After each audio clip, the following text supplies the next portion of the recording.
Olá, tudo bem? Bom dia, boa tarde, boa noite, que a paz do Senhor esteja com todos vocês. Esse é o Feito Luz e nós chegamos aqui mais um momento de devocional, onde eu tenho com certeza preparado para você uma palavra que vai falar muito ao seu coração e edificar a sua vida em nome de Jesus. Você pode participar comigo no chat colocando o seu pedido de oração e interagindo conosco aqui.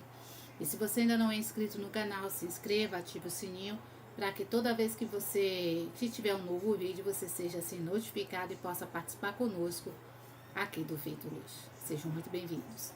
Feche seus olhos, deixa eu fazer uma oração e assim eu volto com a ministração da palavra de Deus em nome de Jesus.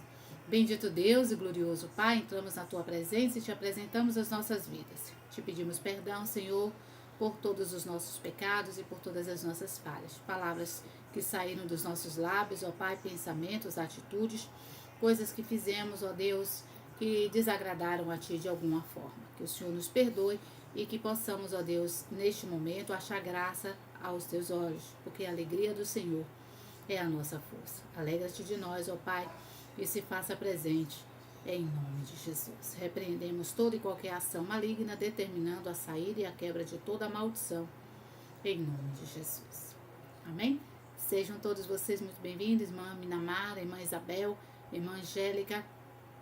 Que Deus abençoe vocês em tudo em nome de Jesus. Abra sua Bíblia no livro de Amós, Amós capítulo 7, tá bom? Amós, Velho Testamento.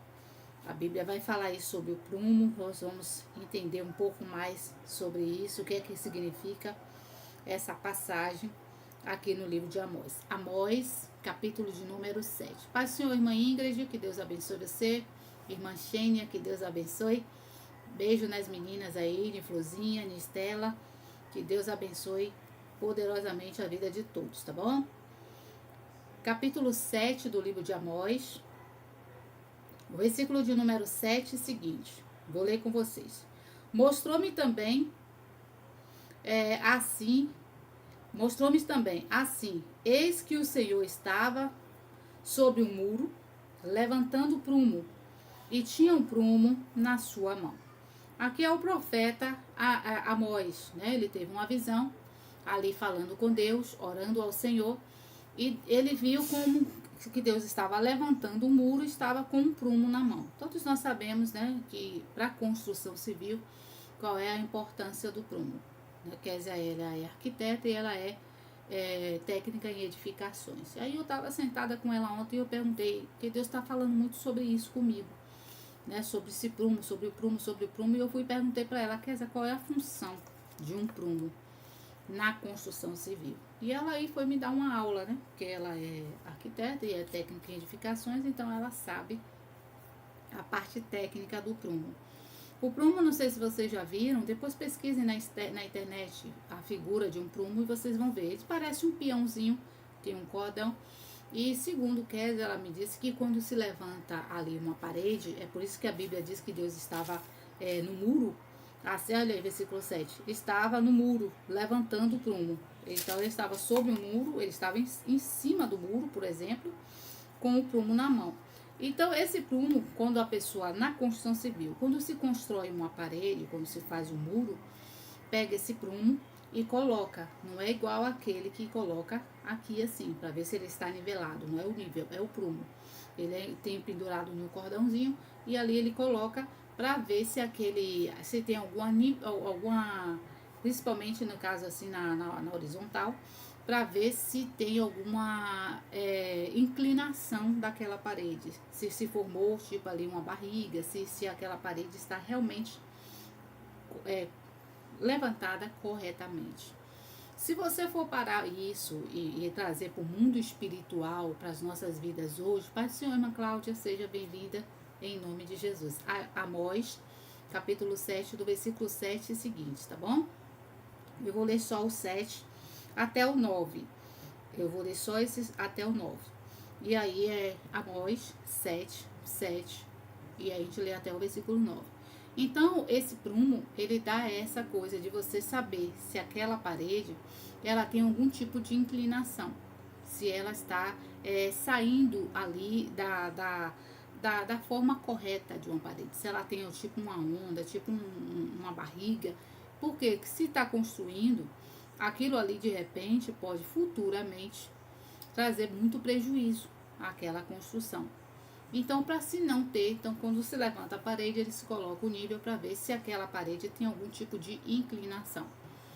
Biblicamente falando, nós devemos tomar muito cuidado para nós não estarmos nos inclinando para o pecado ou nos inclinando para longe do Senhor. Quando é que eu me inclino para o pecado? Quando eu tenho mais mais proporção, mais vontade, desejos carnais, e eu vou satisfazer esses desejos carnais do que estar ali em espírito. Lembre que a Bíblia fala que é a casta de demônio que sai com jejum e oração. Nós podemos observar lá no livro de 1 Reis, 2 Reis, quando o Elias, 1 Reis mesmo, quando o Elias, ele chama todo o povo ali no Monte Carmelo, e ele chega para o povo e diz assim: por que vocês estão cocheando entre dois pensamentos? Se vocês querem servir a Deus, que sirva. Se é Baal, então sirva a Baal. O povo, eles não sabiam o que queriam. Aqui o povo de Israel, eles estavam muito acostumados a ver Deus livrar, a ver Deus proteger. E isso causou neles um certo acomodismo e uma certa inclinação. Lembre que eles aqui saem, eles tinham acabado de sair do exílio, ou seja, da Babilônia. E eles trazem de lá da Babilônia alguns costumes. Lembre que aqui eles também trazem os costumes de alguns reis, tipo Jeroboão, que tinha ali inclinação, levantou altares a outros deuses, e o povo tinha essa inclinação a se render, a se prostrar diante de outros deuses. Se nós formos parar para observar e trazer isso para nós hoje, a nossa inclinação de repente está para a murmuração, para a incredulidade. Quantas são as pessoas que têm tudo para ser abençoado, mas preferem ficar na incredulidade, preferem não agir pela fé, preferem não colocar a fé em exercício, em ação. Irmãos, a Bíblia diz que aquele que sabe o que tem que fazer e não faz, comete pecado. Se eu sei que o justo vive da fé, e eu fico, irmãos, agindo de acordo com a circunstância, com medo. Por exemplo, tem cristãos que têm medo de morrer. Lembre que Paulo, ele nos ensina a viver é Cristo, morrer é lucro. Eu não preciso ter medo de morrer. É claro que não é por isso que eu vou também ficar buscando a morte, pedindo a Deus a morte. Deus, eu quero morrer. Não, a Bíblia diz que é um tempo determinado para tudo. Eu tenho que saber enfrentar minhas lutas, eu tenho que guerrear e batalhar até o fim. Até onde eu não ter mais como humanamente resolver o problema. Lembre que eu falei com vocês aqui na terça-feira do testemunho daquela mãe. O filho dela pegou uma bactéria essa que já estava nos ossos e já estava alojada também no cérebro. E aí o médico chegou para ela e disse: olha, o seu filho, se não morrer, ele vai ficar paralítico e vai ficar com problemas neurológicos, ou seja, ele vai ficar praticamente vegetando. E eu lembro que ela conta no testemunho que ela dobrou o joelho na igreja, ela foi para o culto de oração, para o ciclo de oração, e ali ela disse: Deus, eu não quero que o meu filho fique desse jeito. Se é para que ele viva e fique assim, eu prefiro que o Senhor prepare e leve. E Deus disse a ela: não, eu não vou preparar e levar, porque eu sou Deus que trago à existência aquilo que não existe. Eu sou Deus que liberta, eu sou Deus que restaura, eu sou Deus que curo, eu sou Deus que ressuscito. Vai e diga ao médico que se as forças dele, a habilidade deles acabaram, agora a minha vai entrar em ação. E ela disse isso, e para a glória do Senhor, ela até hoje tem um filho dela são e completamente vivo para a glória do Senhor. Ela podia ter, ela já tinha se rendido, mas ela estava buscando o milagre, buscando a cura. Você tem que ter inclinação não para o mal, mas sim para o bem. Lembre que o Salmos de número 121, a Bíblia diz: eleva os meus olhos para os montes. Eu tenho que estar sempre com os olhos para cima, ou seja, olhando para Deus, olhando para a saída, olhando para a solução, olhando para a palavra. Eu não posso ter inclinação, irmãos, para desistir, para o fracasso, para a derrota, para o medo. Eu tenho que crer, a Bíblia diz, crer somente, se crer verás a glória de Deus. O cristão que entrega aos pontos, o cristão que diz, Deus, eu não aguento mais, ele precisa se fortalecer no Senhor. Lembre que a Bíblia diz, fortalecei no Senhor, na força do seu poder. Você precisa se chegar a Deus. A Bíblia diz, vinde a mim todos vós que estáis cansados e sobrecarregados, e eu vos aliviarei. Eu sei que às vezes é difícil, eu sei que não é fácil para alguns de vocês. Eu sei que tem luta que vem que parece que é o fim, parece que... E na maioria das vezes, quando nós estamos passando por algum tipo de luta, de dificuldade, nós estamos, na maioria dessas vezes, só rodeado de pessoas que não entendem, que às vezes querem se meter, dar conselho, falar isso, falar aquilo, mas só Deus e a gente sabe as nossas lutas e as nossas dificuldades. O que você não pode, irmãos, é ter inclinação para o fracasso. Ele tinha um prumo na mão e ele estava sobre aquele muro para observar se aquele povo, eu falo espiritualmente agora, estava se inclinando para a idolatria que foi ali ensinada a eles. Lembre que a Bíblia diz que nós temos o direito de escolha. Ou você escolhe a vida, ou você escolhe a morte, ou você escolhe a palavra, ou você escolhe a mentira. Lembre que a Bíblia diz que conhecereis a verdade vos libertará. Nós precisamos tomar posições, nós precisamos tomar decisões. Agora, decisões no calor da emoção, não pode, porque isso é perigoso. E isso pode estar levando você, irmãos, a sua atitude pode estar levando Deus a ficar triste. Não devemos entristecer ao nosso Deus, porque é a alegria dele que nos fortalece. É a alegria dele que nos põe de pé. É a alegria dele que nos dá força para continuarmos, para não olharmos atrás. Então nós precisamos de fato ver como é que está as nossas vidas. Se hoje fosse o seu último dia, se você tivesse ciência que hoje seria o seu último dia, o que você tem para apresentar a Deus? Como você tem agido? Eu não estou aqui falando em relação à sua conduta como ser humano. Que talvez você seja uma pessoa exemplar. Talvez você até me diga, pastor, eu não faço mal a ninguém. Se o bem eu não fizer, o mal também eu não vou fazer. Eu nunca faço mal, nunca desejo mal a ninguém. Pelo contrário, eu procuro ajudar na medida do possível. Mas se você é uma pessoa boa para com os outros, mas é ruim para com você mesmo, porque a Bíblia diz amar a Deus sobre todas as coisas e ao próximo como a si mesmo. Quando é que eu demonstro amor próprio? Quando eu vou na palavra, irmãos, e eu aceito aquilo que está na Bíblia. A Bíblia diz que não é bom, que Deus não deseja a morte, que Deus não deseja que o seu sofrimento.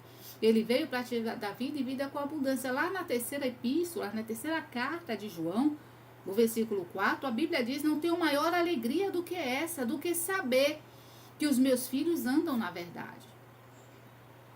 Isso nós temos que tomar muito cuidado.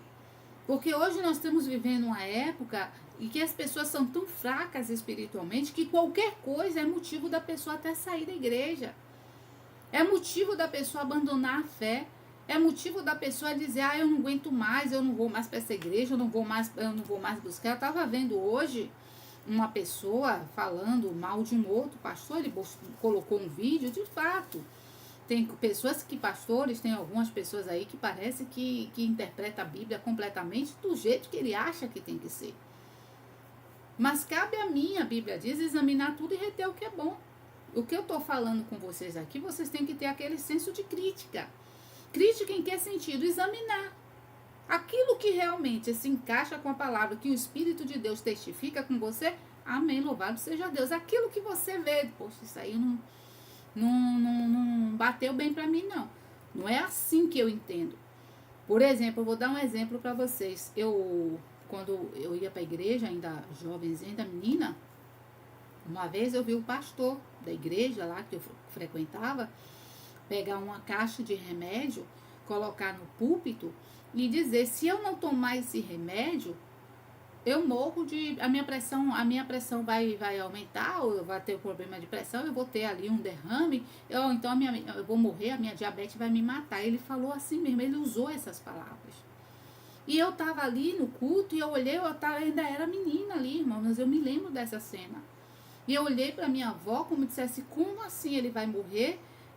E eu tinha lido naquela semana, Isaías 53, verdadeiramente Cristo levou sobre si todas as nossas dores e por suas pisaduras nós fomos sarados.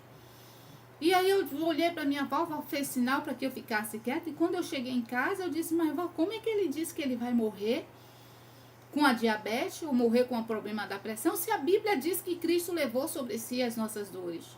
E ela disse que eu não podia saber mais do que o pastor. Você por acaso quer saber mais do que o pastor? Porque ela achava que por ele ser o pastor, ele sabia o que estava falando. Mas não, irmãos. Ele estava completamente fora do que está escrito na Bíblia. A Bíblia diz verdadeiramente que Cristo levou sobre si todas as minhas dores e por suas pisaduras eu fui sarado. Então eu não devo aceitar a enfermidade. Eu não devo aceitar o mal como se fosse provação de Deus. Ah, mas pastora, Jó aceitou. A Bíblia diz, recebemos o bem de Deus porque o mal não vamos aceitar. Só que não foi Deus quem pôs o mal na vida de Jó. Lá no capítulo 2, capítulo 1 e 2 do livro de Jó, você vai ver que quem pôs o mal na vida de Jó foi Satanás.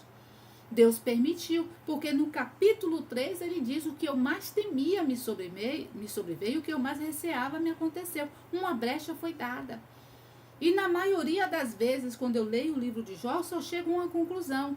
Deus provou Jó para mostrar a Satanás que era possível sim o homem ser fiel a Deus. Não foi nem pecado de Jó em si.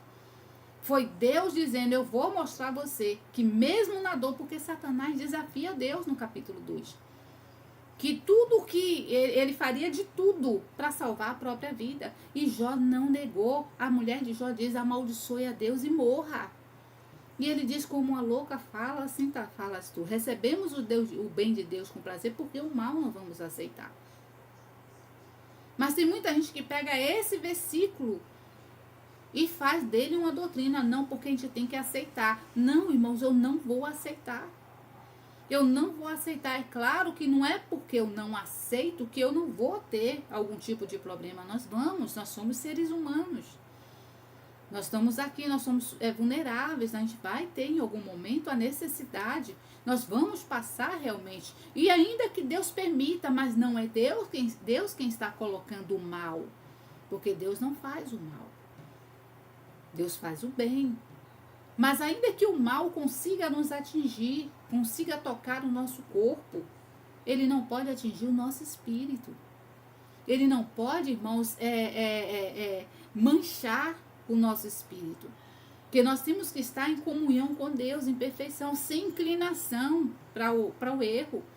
Por que toda vez que você está passando por luta, você culpa a Deus? E é como eu estou dizendo a você, essa pessoa que estava fazendo esse comentário, ele disse aí, ó, é por que eu desisti? Por que eu saí? Ele saiu porque os olhos dele nunca estavam em Deus. Porque ele justifica a saída dele do evangelho, a saída dele da igreja, pela uma pregação que ele ouviu. Se você, irmãos, aquilo que eu faço, que eu falo, é claro que eu tenho que vigiar o que eu digo, o que eu faço, porque isso pode trazer um impacto muito grande. Mas traz impacto grande e negativo na vida daqueles que não têm os olhos voltados para Deus. Irmãos, eu tenho 30 anos com Jesus. Eu vim para Jesus em 94, quando eu tinha acabado de fazer 20 anos. Eu lembro como hoje. Eu fiz 20 anos em outubro. Quando foi em novembro, eu aceitei Jesus, eu voltei para o Senhor. Eu tinha 20 anos quando eu voltei para Jesus. E eu estava rodeada de pessoas, irmãos, que já eram cristãs, que já frequentavam a igreja muito antes de mim.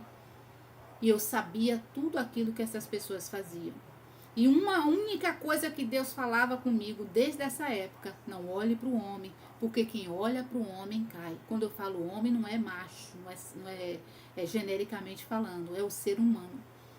Não olhe para ninguém. Por isso que a Bíblia diz, irmãos, que você não deve olhar nem para a esquerda nem para a direita. Mas os seus olhos têm que estar firmados em quem?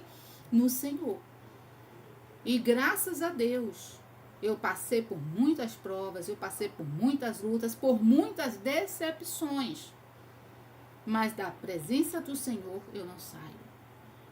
Eu gosto daquele versículo, eu vou abrir aqui na Bíblia, na linguagem de hoje, de Ruth. Ruth, capítulo de número 1, se vocês puderem. Ruth fica entre Samuel e Juízes, né? Ruth fica aí entre Samuel e depois de... entre Samuel e Juízes. Deixa eu abrir aqui o livro de Ruth. Para que a gente possa dar uma lida e eu mostrar a vocês aqui. Aqui, Ruth. Ele fica antes de Samuel, tá bom? Capítulo 1, versículo de número 16. Todo mundo achou? Se achou, põe aí no chat. Amém. Para que eu possa ler com vocês. Ruth, capítulo 1, versículo 16. Diz assim: Porém, Ruth respondeu: Não me proíba de ir com a senhora, nem me peça para abandoná-la. Onde a senhora for, eu irei, e onde morar, eu também morarei. O seu povo será o meu povo, e o seu Deus será o meu Deus. Onde a senhora morrer, eu morrerei. Eu morrerei também, e ali serei sepultada. Que o Senhor me castigue, se qualquer coisa, a não ser a morte, me separar da senhora. Olha que ela se apegou a Noemi. Ela se apegou a Noemi. Mas quando você vê essa história, não sei se vocês conseguiram acompanhar comigo aí, né? Que eu falei Ruth, capítulo 1, versículo 16. Ela conhece Deus por meio de Noemi.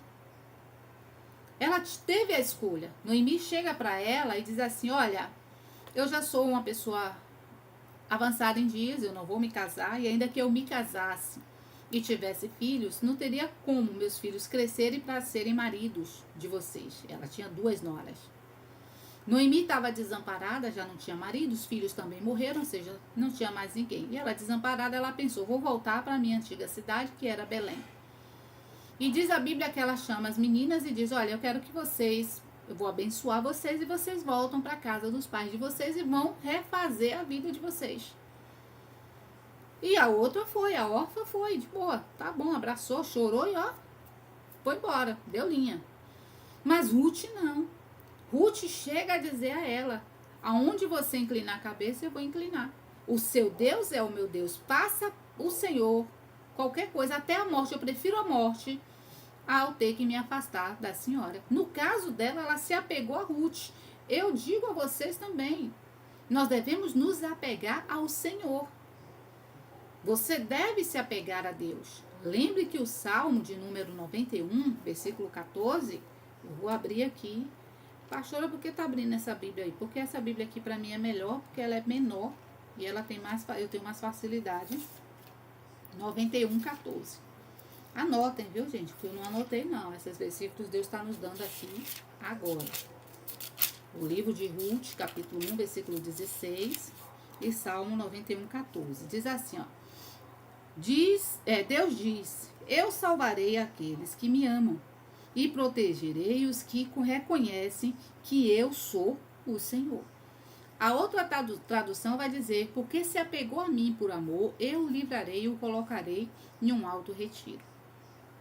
Você tem a escolha de se inclinar ou agora para a incredulidade, para esse pensamento que disse para você aí que você não vai conseguir, que é o seu fim, ou você se inclinar para o que está escrito na Bíblia aqui agora. Se voltar para Deus. A Bíblia diz: chegai-vos a mim e eu me chegarei a vós. E esse é o momento. Eu sei que talvez eu esteja falando com alguém aqui que está passando por um problema muito sério. Você olha para o lado, para o outro, e você não encontra uma válvula de escape.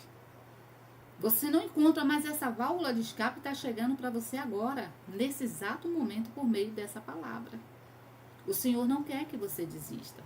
A Bíblia diz que quem põe a mão no arado e olha para trás não é apto ao reino dos céus. Deixe Deus fazer aquilo que Ele quer fazer, mas não você jogar a toalha como um covarde. A Bíblia diz que os covardes não herdarão o reino dos céus. Então você tem que ser forte e valente. Você tem que ser determinado, você tem que ser ousado. Porque o prumo está nas mãos do Senhor. E Ele está sobre o muro. E Ele está colocando esse prumo para saber: Até onde está a sua fé? Se você está se inclinando para a incredulidade, para a murmuração, para dizer, para achar, para ouvir a voz do inimigo, a voz do engano, ou você está firme na palavra do Senhor? Porque o povo de Israel, irmãos, eles estavam se inclinando para a idolatria. Eles estavam se inclinando para a desobediência. Eles estavam se inclinando para falsos ídolos. Mas eu e você precisamos estar firmados na rocha. Porque a Bíblia diz que se você se apegar ao Senhor por amor, Ele vai colocar você em um alto retiro. Ou seja, Ele vai levantar, vai erguer você e tirar você dessa fase difícil que você está vivendo. Irmãos, ainda está respirando. E se ainda está respirando, ainda há uma solução. Ainda está, irmãos, ali, então ainda há uma saída. Ou ainda não foi descoberto. Eu fico olhando, que eu assisto muito esses jornais locais, e às vezes a pessoa está desaparecida e a mãe chega na televisão e diz: eu quero nem que saiba o corpo. Não, eu não vou querer o corpo. Eu vou continuar crendo que ele está vivo. E ele vai voltar. E é assim que a gente tem que crer, irmãos. É assim que a gente tem que crer. A gente não pode entregar os pontos antes do tempo. Porque a Bíblia diz que o homem faz os planos, mas a resposta final, ela vem do Senhor. Então procure se firmar no Senhor. Procure não mais se inclinar para palavras, nem para conselhos de pessoas que não conhecem a sua história, para pessoas que não têm vida com Deus. Ah, mas é a irmã da igreja, problema dela. Pode ser um pastor, pode ser a pastora. Se eu estou falando algo para você contrário à palavra de Deus, descarte, sai fora. Para trás de mim, Satanás. Porque eu tenho que ter os meus olhos voltados para quem? Para Deus. É como eu digo a você. Eu já tive vários motivos para negar minha fé. Mas os meus olhos não estavam no homem. Eu aceitei a Jesus. Eu estava vendo um vídeo hoje. Foi de manhã. Uma senhorinha com 95 anos, 98 parece. E ela tá com Alzheimer. Uma bem senhorinha mesmo. E o filho vira para ela e fala assim: mamãe, quantos filhos a senhora tem? E ela diz assim: eu não sei. Não lembro. Qual o nome do seu filho? Qual o meu nome, mãe? E ela não lembra. Ela olha para ele com aquela cara assim, né, de paisagem, como se estivesse tentando descobrir quem é esse rapaz que está falando comigo. Ela também não sabia. E ele pergunta: mamãe, quem é Jesus? E aí ela fala: Jesus? Jesus é o meu Salvador. É o meu Redentor. Jesus me salvou. Ele me libertou. E Ele vai me garantir a vida eterna. Gente, é como eu disse a vocês. Jesus não tem que estar aqui. Jesus tem que estar no seu coração. Se a palavra de Deus estiver no seu coração, você vai agora, nesse exato momento, dar um basta a essa palavra que disseram a você, que para o seu caso não tem mais jeito, que para o seu problema não tem saída. Porque o seu Deus é Deus de milagre. E Ele está sobre esse muro agora. Ele está agora observando e olhando a sua atitude em meio à sua luta. Se você se mostra fraco, frouxo, no dia da sua angústia, quão pequena é a sua força. Quão pequena é a sua fé. Então se fortaleça no Senhor. É o que Deus quer que você ouça hoje. Eu só vou ler o versículo de número 8 e o 9 aqui do livro de Amós para nós encerrarmos, para fazer a oração. Aí ele diz o versículo aí de número 8. E o Senhor me disse: que vês tu, Amós? E disse eu: um prumo. E então disse o Senhor: eis que porei o prumo no meio do meu povo, Israel. Nunca mais passarei por ele. Mas os altos de Isaac serão assolados e destruídos, os santuários de Israel, e levantar-me-ei com espada contra a casa de Jeroboão. Olha aí que eu estou falando a vocês. Eles estavam, irmãos, se inclinando. Quando ele fala casa de Jeroboão, é os hábitos, os costumes. Aquilo que Jeroboão ensinou, as doutrinas que começaram a se pregar no meio do povo de Israel. E o povo de Israel era um povo de dura cerviz. Se você for lá para o livro de Êxodo, quando o Moisés tira o povo do Egito, você vai ver que o povo já tinha inclinação para murmuração, para idolatria. para se afastar de Deus, para ir para o pecado, para a prostituição. O povo já tinha essa inclinação. É por isso que ele está com o prumo. Para ver se você está andando no caminho certo, para ver se você está andando na forma correta. É por isso que eu disse a você, se os seus olhos não estiverem no Senhor, você vai acabar esmurecendo, você vai acabar aceitando e acreditando na mentira do diabo. Eu quero acreditar naquilo que está escrito na Bíblia. E a Bíblia diz que em Cristo eu sou mais que vencedor. E lembre que ele diz aqui, esse prumo eu estou com ele nas mãos porque representa agora a inclinação, o que o povo de Israel está fazendo, se inclinando a doutrinas que não vêm de mim. Então vamos tomar muito cuidado para não nos afastarmos do Senhor. Pelo contrário, devemos nos apegar a Ele com amor, para que Ele possa nos colocar em um alto retiro. O melhor de Deus está por vir. O melhor de Deus já foi feito, já foi prometido a você. Se creres, verás a glória de Deus. É só você crer. E crendo, você vai tomar posse do seu milagre e da sua vitória. Em nome de Jesus. Amém? Vamos orar, vamos falar com Deus? Feche seus olhos, vamos adorar a Deus.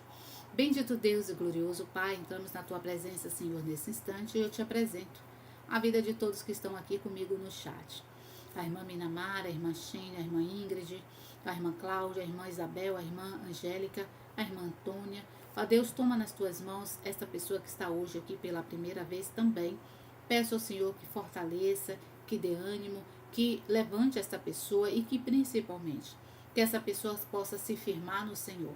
Que ela não se incline mais para a incredulidade, para a murmuração, que ela deixe, meu Deus, de olhar para o pecado alheio e passe a olhar para si própria e olhar para a Tua própria palavra. Porque, meu Deus, é através da Tua palavra que seremos iluminados. É através da revelação que vem da Tua palavra que receberemos a vida e essa vida vem em abundância. E eu vou unir a minha fé agora, a fé de todos aqui presentes, para repreender toda e qualquer ação maligna. E eu digo agora a você, espírito do diabo, demônio, tire a sua mão desse casamento, tire a mão dessa família, tire a mão agora desse filho, tire a mão agora dessa pessoa. Meu Deus, eu oro por esse familiar que está agora com essa enfermidade, eu oro repreendendo, e eu digo a você, espírito de doença, seja ela qual for, leucemia, câncer, diabetes, mal no cérebro, mal nos nervos, nos ossos, do alto da cabeça à planta dos pés, seja agora quebrado, repreendido, desfeito todo mal, em nome de Jesus. O poder de Deus comece a agir agora. Comece a operar na vida de cada um deles. Eu faço uma oração especial também, Senhor, em relação à vida financeira. A Bíblia fala lá no livro de Daniel que o príncipe da Pérsia impediu a bênção de chegar até Daniel.